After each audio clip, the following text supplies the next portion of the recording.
Sa diskarte, ma'am, ha? Oo. Okay. So, kukulayan natin. Tapos, pagkakulay natin, yung gagamitin ko sa yung pang-roots, pwede mong bilhin yun. Nabibili dyan sa counter. Yun yung pang-roots mo next time. So, para consistent yung color mo. So, Fora po yun. Tagasan po kayo? Sa UK. UK? London? Kayo ba nagro-roots sa inyo o nagpaparoots kayo doon? Nagpaparoots ako. Ayun. Pero pwede ko rin gawin. Ayun, pwede kayong bumili noon, yung Fora, and then, yun, pwede nyo yung paggawa sa kanila, and then pwede rin kayong gumawa.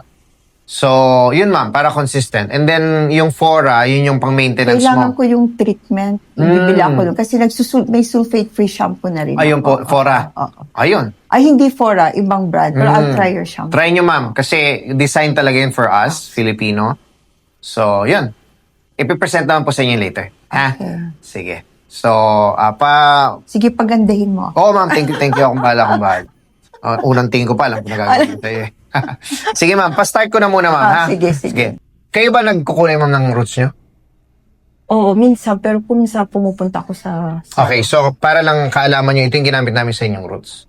So, pwede nyo gamitin to, pwede kayo bumili to, pwede nyo ipa-roots. And then the rest po, paano alagaan, from the moisture, paano hindi siya manilaw, para makintab, everything, ma'am, ito na po yun. Okay? Salamat po. Thank you. Ano yung binili nyo? Bibili ako nung mask. Okay. At saka, siguro babalik na lang ako. Meron na rin akong sulfate-free. Pero ito yung pinaka, ma'am. Oo, yung mask. Oo. Salamat po ng marami. Okay na, thank you.